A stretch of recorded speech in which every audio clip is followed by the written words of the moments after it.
What would you do if the one person you trusted most was living a complete lie? It started with a whisper in the dark, not from a person, but from the glowing screen of my wife's phone, lying face down on the nightstand. It was 2 a.m. on a Tuesday in our quiet Chicago brownstone. I saw the screen flash with a name I didn't recognize, Mark. The message preview was just one word: tonight. My heart hammered against my ribs, a frantic drumbeat in the silent room. I held my breath, every instinct screaming at me to look, but I couldn't move. That single word hung in the air, a poison dart aimed at the heart of our 15-year marriage. I didn't know it then, but that was the night my old life ended, and a new, colder one began. If you genuinely enjoy our stories, please subscribe to the channel. Tell us where you're from and what time it is right now. It's always fascinating to know how far our story flows. For weeks, that name, Mark, was a ghost in our home. Sarah, my wife, became a stranger.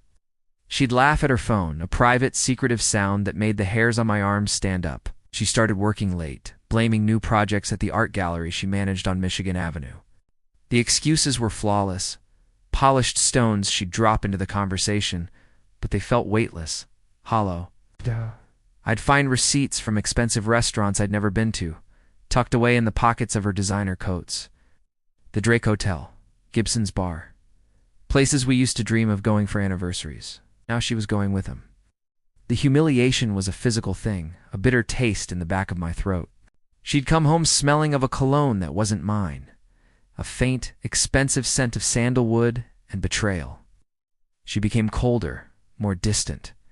When I'd ask about her day, her answers were clipped, annoyed, as if my questions were an inconvenience.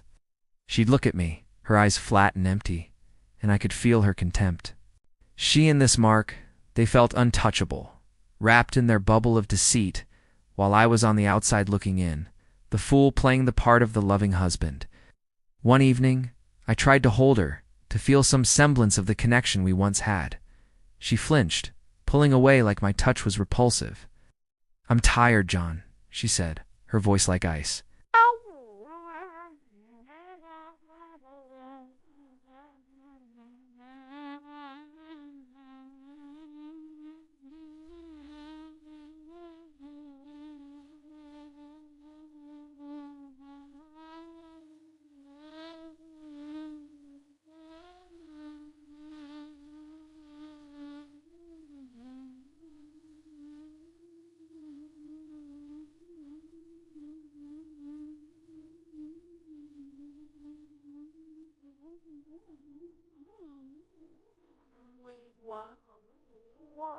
I will want to enter.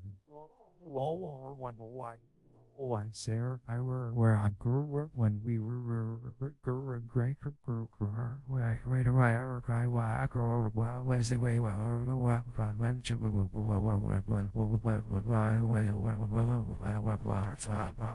The grief was a tidal wave, pulling me under.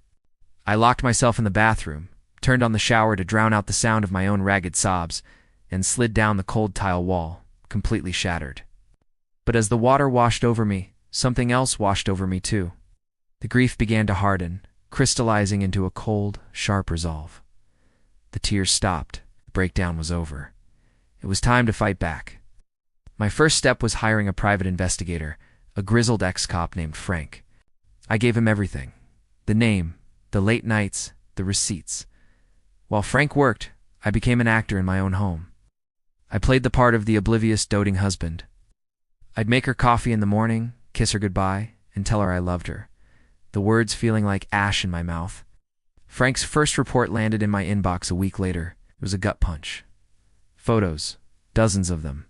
Sarah and Mark, a smug-looking real estate developer, leaving a boutique hotel on Rush Street, his arm wrapped possessively around her waist.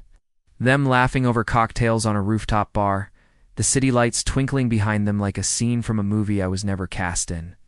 The proof was undeniable, a stack of glossy 8x10s detailing my own destruction. But I didn't feel sadness anymore. I felt focus. I opened a new bank account. I started meticulously documenting everything, creating a timeline of her affair, cross-referencing her credit card statements with Frank's photos. I contacted a shark of a divorce attorney, a woman named Ms. Albright, who specialized in hike-and-flick cases. I showed her the evidence. Her eyes lit up. "Is a developer, you said? With city contracts?" she asked, a slow smile spreading across her face. "Oh, this is going to be fun." The trap was set. Sarah's parents were celebrating their 40th anniversary with a huge party at a country club in Lake Forest. Her entire family, her friends, her colleagues, everyone who mattered in her carefully curated world would be there. This would be my stage. The day of the party, I was calm. Sarah was radiant in a silver dress, oblivious. She held my hand as we walked in, a perfect portrait of a happy couple. During the speeches, I asked for the microphone. I saw a flicker of annoyance in Sarah's eyes, but she smiled it away. I started by congratulating her parents. Then I turned to her. "Into my beautiful wife, Sarah," I said, my voice steady. "It was taught me so much about commitment. And about secrets." The room quieted. I saw her smile falter. "For instance," I continued, my voice echoing slightly in the silent hall, "I didn't know she was so passionate about urban development." I looked directly at Mark, who was standing near the bar. His face went pale, so passionate, in fact, that she's been having private meetings with one of the city's most prominent developers, Mark Renshaw. A collective gasp went through the room. I pulled a small stack of photos from my jacket pocket, the clearest, most damning ones, and tossed them onto the table in front of her. "Happy anniversary," I said softly. Her face crumpled. The arrogance, the confidence, it all melted away, replaced by pure, panicked horror. Her father, a proud, stern man, looked from the photos to his daughter, his face a mask of fury and shame. The legal fallout was brutal.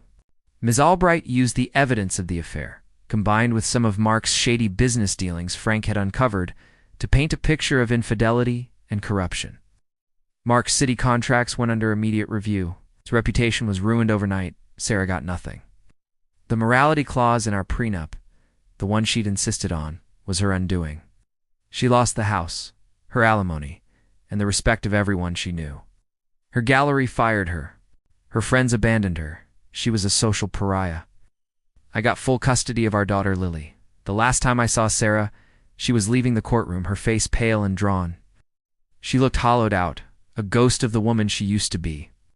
There was no triumph in that moment, no joy. It's just a vast, empty silence where our life used to be. The house is quiet now, filled only with the echoes of what was. Sometimes I watch Lily playing with her dolls, creating her own little worlds, and I wonder what she'll remember of this time. The other day, she had 2 dolls, a knight and a princess. "The princess has a secret friend," she whispered to me, completely innocent. "But the knight is sad." I just nodded, the words catching in my throat. The revenge was complete, but the victory felt as cold and empty as the space beside me in our bed. The end.